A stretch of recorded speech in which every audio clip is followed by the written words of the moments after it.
नमस्कार दोस्तों, आपका स्वागत है आपके चैनल कथा सागर में। आज हम आपको सुनाने जा रहे हैं निर्जला एकादशी व्रत कथा। तो आइए सुनते हैं निर्जला एकादशी की व्रत कथा।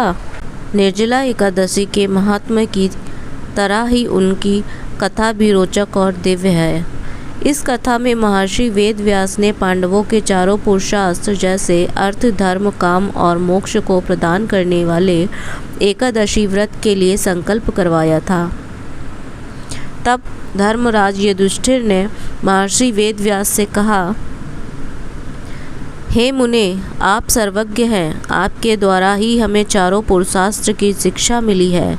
हम आज आपके श्रीमुख से एकादशी व्रत के महत्व की कथा सुनने के इच्छुक हैं। आप हमें ज्येष्ठ माह के शुक्ल पक्ष में आने वाली एकादशी व्रत के बारे में बताने की कृपा करें। तब महर्षि वेद व्यास ने कहा, हे वत्स, मैं तुम्हारे आदर भाव से अति प्रसन्न हूँ। एकादशी व्रत सभी अन्य व्रतों की तुलना में सर्वश्रेष्ठ व्रत है। एकादशी तिथि भगवान को श्री हरि को सबसे अधिक प्रिय तिथि है। पद्म पुराण में भगवान श्री हरि ने सभी एकादशी व्रत के महात्म्य के बारे में विस्तार पूर्वक बताया है, किंतु एकादशी व्रत के नियम हैं जो कि जन पूर्ण श्रद्धा भाव से अगर इस एकादशी व्रत को करते हैं तो उनकी सभी इच्छाओं का फल उन्हें प्राप्त होता है। यह व्रत हर जन को पूर्ण विधि विधान से करना चाहिए। इस व्रत में एकादशी तिथि के दिन सूर्य उदय होने के द्वादशी तिथि के सूर्य उदय तक अन्न व जल ग्रहण करना वर्जित है।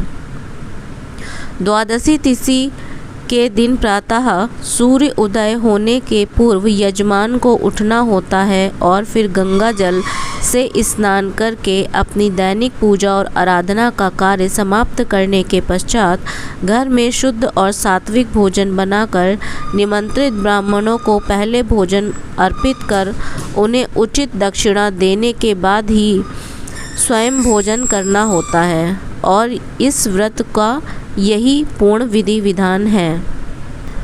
एकादशी व्रत की विधि सुन भीमसेन बोले, हे कृपाश्रेष्ठ, आपके श्रीमुख से एकादशी व्रत की विधि सुनकर मैं अत्यधिक यह व्रत करने हेतु प्रेरित हो गया हूँ। राजा युधिष्ठिर, माता कुंती, भार्या द्रौपदी, अनुज अर्जुन, नकुल और सहदेव इस पतित पावन एकादशी व्रत पर कभी भी भोजन ग्रहण नहीं करते और मुझसे भी यही आग्रह करते हैं कि मैं भोजन ना ग्रहण करूं। किंतु मेरा हर बार उनसे यही निवेदन रहता है कि मुझसे भूख सहन नहीं की जाती।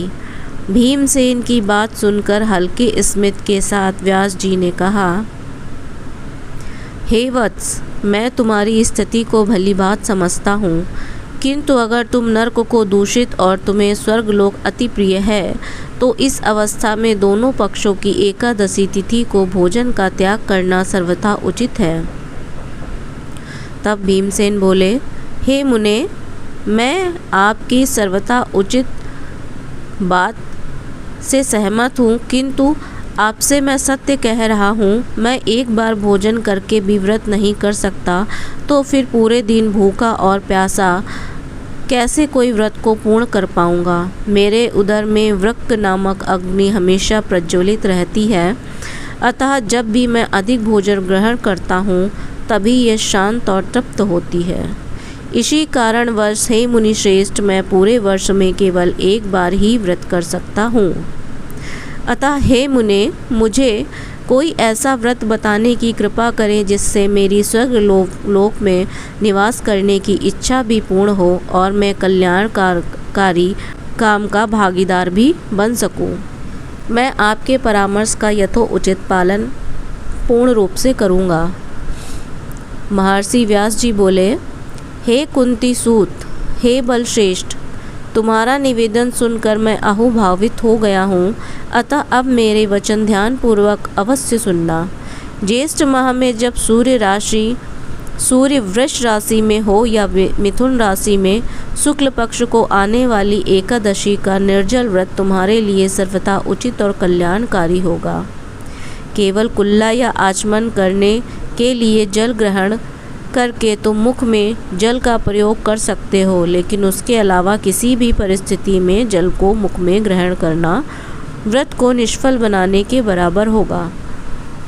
एकादशी के दिन सूर्य उदय होने के दूसरे दिन द्वादशी को सूर्य उदय होने तक सभी व्रत धारक को जल का त्याग करना होगा, तभी व्रत की पूर्ति हो पाएगी। इसके पश्चात द्वादशी तिथि को प्रातः काल में पवित्र जल से स्नान करके ब्राह्मण देवता को विधि पूर्वक जल और स्वर्ण का दान करना सर्वदा उचित माना गया है।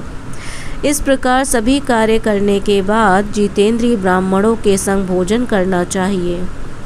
पूरे वर्ष में जितनी भी एकादशी तिथि होती हैं, उन सभी एकादशी के व्रत का पुण्य फल मात्र इस निर्जला एकादशी व्रत को करने से प्राप्त हो जाता है। इस बात में कोई दो मत नहीं है। हे वत्स, कमल पुष्प शंख चक्र और गदाधारी श्री हरि ने अपने श्रीमुख से मुझे यह कहा था कि अगर कोई मनुष्य अपने सारे मोह माया त्याग कर एकमात्र मेरी शरण में आ जाए और एकादशी के व्रत को निराहार होकर करे, तो उसे मैं सभी पाप कर्म से व्रत मुक्त करता हूँ। निर्जला एकादशी को पूर्ण श्रद्धा से इस व्रत का पालन करने और श्री हरि विष्णु जी का पूजन भजन करना चाहिए।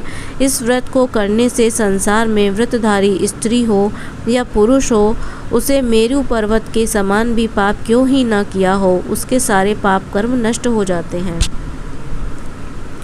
इस निर्जला एकादशी का व्रत करने वाले मनुष्य को अपनी मृत्यु के समय विशाल काय, विकराल आकृति और अंधकार में दिखाने वाले भयंकर दंड और पाशधारी यमदूत से भयभीत होने की आवश्यकता नहीं होती है, क्योंकि उन्हें तो पीताम्बरधारी सौम्य स्वभाव वाले, हाथ में सुदर्शन धारण करने वाले और मन के समान वेगशाली विष्णुदूत उन्हें भगवान विष्णु के धाम ले जाने आते हैं।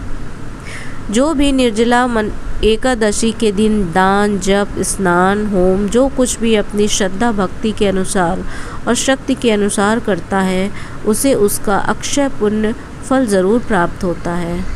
निर्जला एकादशी का व्रत जो भी मनुष्य पूरे विधि विधान से भगवान श्री हरि का ध्यान करते हुए रखता है, उसे परम वैष्णव पद की प्राप्ति होती है।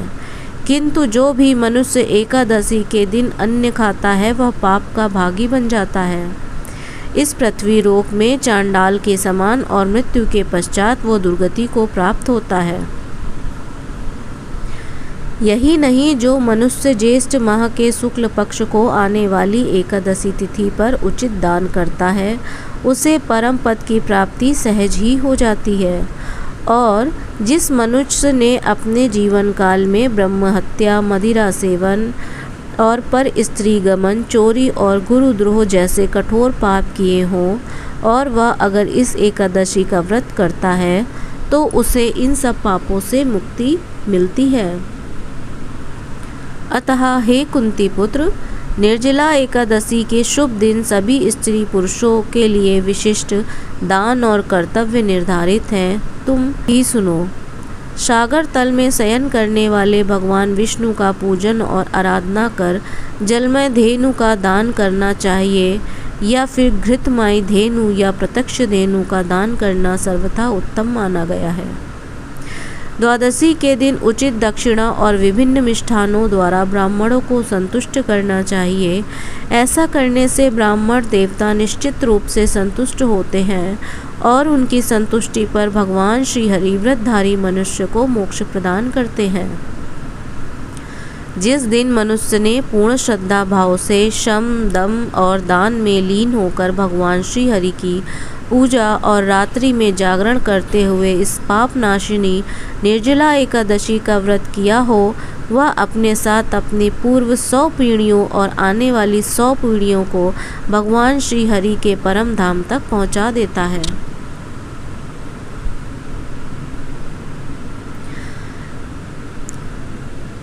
हर मनुष्य को अपने जीवन काल में निर्जला एकादशी का व्रत अचूक करना चाहिए और उचित दान करना अति अनिवार्य है। यह निर्जला एकादशी के दिन गौ, जल, वस्त्र, अन्न, सुंदर आसन, छाता और कमंडल का दान किया जाता है। जो भी व्रतधारी सुपात्र और श्रेष्ठ ब्राह्मण गण को पादुका का दान करता है वह स्वर्ण विमान में बैठकर निश्चित रूप से स्वर्गलोक में जाता है। यही नहीं, जो भी मनुष्य इस एकादशी का व्रत का पठन या श्रवण करता है वह स्वर्गलोक में निवास करता है। चतुर्दशी युक्त अमावस्या को सूर्य ग्रहण के दिन जो भी मनुष्य श्राद्ध करके जिस फल को प्राप्त करता है वही फल उसे निर्जला एकादशी के व्रत को प्राप्त होता है। सर्वप्रथम हर मनुष्य को दंत धावन करते हुए यह प्रण लेना चाहिए कि मैं भगवान श्री हरि की प्रसन्नता हेतु इस एकादशी को निराहार रहकर आचमन के अतिरिक्त अपने मुख में जल ग्रहण नहीं करूँगा। द्वादशी के दिन सर्वेश्वर भगवान श्री हरि की गंध धूप सुंदर वस्त्र और पुष्प से विधि पूर्वक पूजन करके जल के घड़े के दान का संकल्प लेते हुए निम्नलिखित वाक्यों का उच्चारण करना चाहिए। संसार रूपी सागर से हमें तारने वाले हे प्रभु श्री हरि, इस जल के घड़े का दान करने से हमें परम गति की प्राप्ति करवाइए। हे महाबली भीमसेन, ज्येष्ठ माह के शुक्ल पक्ष में आने वाली एकादशी के दिन निर्जल व्रत करना चाहिए।